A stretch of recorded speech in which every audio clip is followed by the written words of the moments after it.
Hello সকলকে আট পাঠলা ভাই বোনদের সাথে আরও একবার স্বাগত জানিয়ে আজকের ভিডিও শুরু করছি। তো আজকে তোমাদেরকে মাটির থালা পেন্টিংয়ের আরও একটা নতুন এপিসোড নিয়ে দেখো। আজকে আমরা জগদ্ধাত্রী ঠাকুরকে দেখাবো মাটির থালার উপরে। তো তার জন্য আমরা মাটির থালা আর ব্যবহার করছি ফ্ল্যাশের গুচা কালার্স। এই কালার্সগুলো আমার খুব ভালো লাগে কারণ এগুলো ওয়াশেবেলও। তো আমার আজকে এই কালারটা দিয়ে আমি কালার করব। আর নিয়ে নিচ্ছি পেন্সিল, আর থাকছে তার সাথে কিছু ব্রাশ কালার করার জন্য। তো সবার প্রথমে আমি আউটলাইনটা করে মার্কার দিয়ে আমি পেন্সিল দিয়ে যেটুকু আউটলাইনটা আমি করে নিচ্ছি, কারণ আমাকে এখন পুরোটা ড্রয়িং তো তোমাদেরকে এখন দেখানো সম্ভব না, তাহলে ভিডিওটা অনেক বড় হয়ে যাবে। তো সেই জন্য তোমরা কিন্তু ধৈর্য ধরে ভিডিওটা দেখো, ভিডিওটা এমনি একটু বড় হয়েছে। তো প্রথমে আমি ড্রয়িংটা কমপ্লিট করে নিচ্ছি, এবার শুরু করছি কালার। তো এখানে ঠাকুরের গায়ের রঙের জন্য আমি এখানে হলুদ কালার ব্যবহার করছি।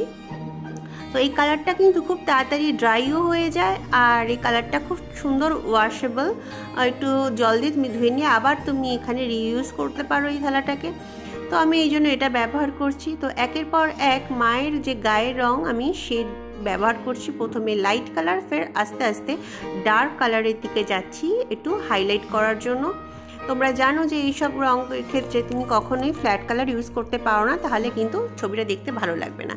এবার মায়ের যে গায়ের রঙটা, এখানে যে কাপড়ের কালারটা আমি কিন্তু এখানে হালকা ঘিয়া এবং কালার করছি। তো সেই জন্য আমি হোয়াইটের সাথে একটু ইয়েলো মিশিয়ে নিয়েছি। সাদা লাল পেরে শাড়ি দেখাবো, কিন্তু শাড়িটা পুরোপুরি সাদা দেখাবো না, একটু অফ হোয়াইট দেখাবো।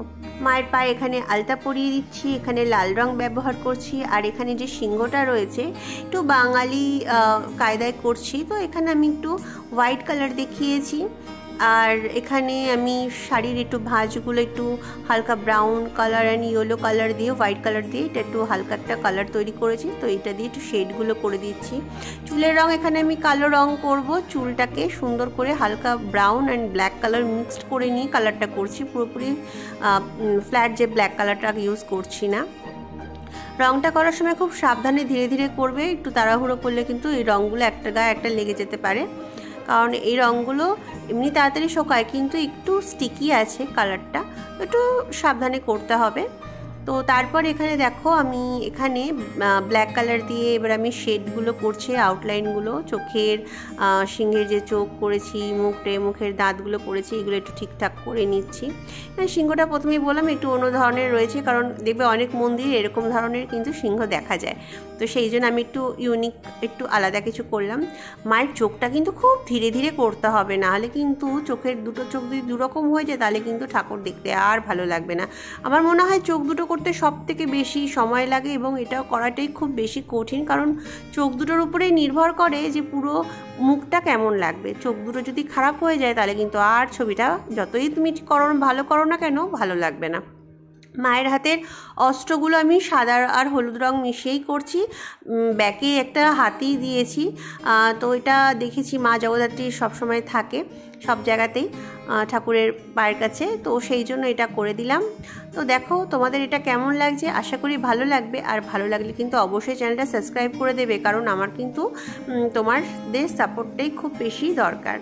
আর তোমরা যখন আমাকে কমেন্ট করে জানাও যে দিদি এটা ভালো লাগছে, এটা করো, আমার কিন্তু খুব ভালো লাগে, তাহলে আমি আরও নতুন নতুন কাজ করার মোটিভেশন পাই। আর দেখো এবারে আমি সবুজ রং দিয়ে, কচি কলা পাতা সবুজ, এটা দিয়ে আমি ব্যাকগ্রাউন্ডটা করে ফেলছি। আমার এই রংটা কেন বেশি ভালো লাগে জানো, এর মধ্যে অনেক রকম কালার্স আছে। তোমরাও কিন্তু এই রংটা ব্যবহার করতে পারো, অনলাইনে তোমরা পেয়ে যাবে ফ্ল্যাশের গুচা কালার্স। তো আমার ড্রয়িং শেষ, আশা করি তোমাদের ভালো লেগেছে। ভালো লাগলে অবশ্যই যেটা বললাম চ্যানেলটা সাবস্ক্রাইব করে যাবে কিন্তু, আর এরকম অনেক ভিডিও পাওয়ার জন্য পাশে থেকো। টাটা।